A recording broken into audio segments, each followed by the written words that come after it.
My name is Mary Dunne. As part of my digital media class at Portarlington Adult Education Centre 2014, our group organised a sponsored 5k walk. It was decided to donate the proceedings to Meals on Wheels in Portarlington.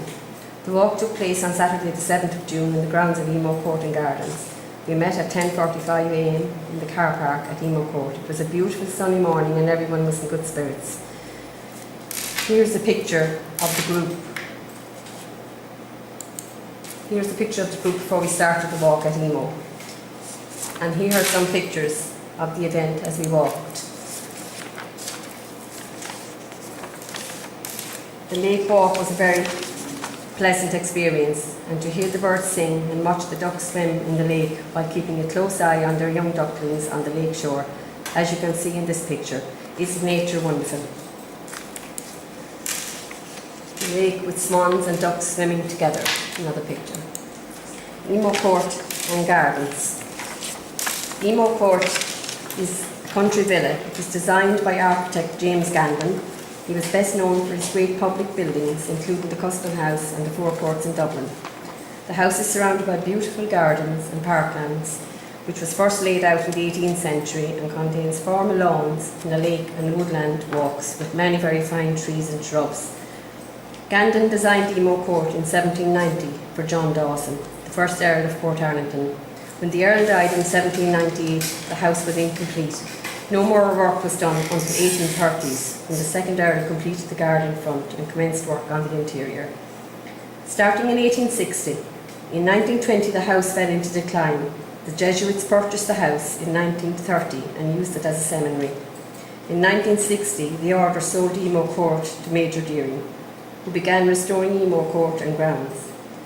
Today, Emo Court and Gardens are owned and managed by the Office of Public Works. It is a lovely amenity to have in our area.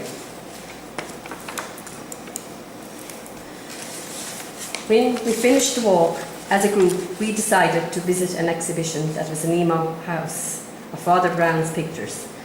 For over 20 years, Father Brown's photographs have been published and exhibited all around the world, and he is now recognised not only as the greatest photographer in Ireland of the first half of the 20th century, but an outstanding photographer of world stature.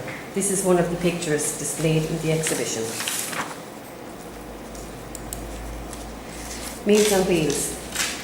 As we donated the money to Meals on Wheels, Meals on Wheels are programmes that deliver meals to individuals at home who are unable to purchase or prepare their own meals.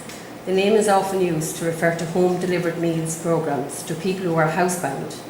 Many of the recipients are the elderly, and many of the volunteers are also elderly but able-bodied and able to drive a vehicle, usually a van.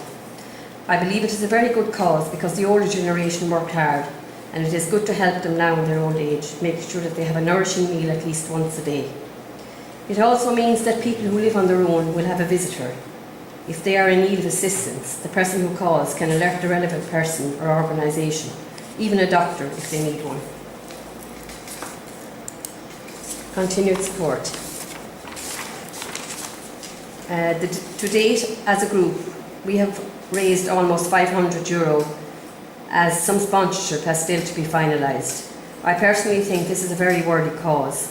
I would be happy to help in the future. I also urge others to take an interest in it and maybe take an active part in helping the organisation.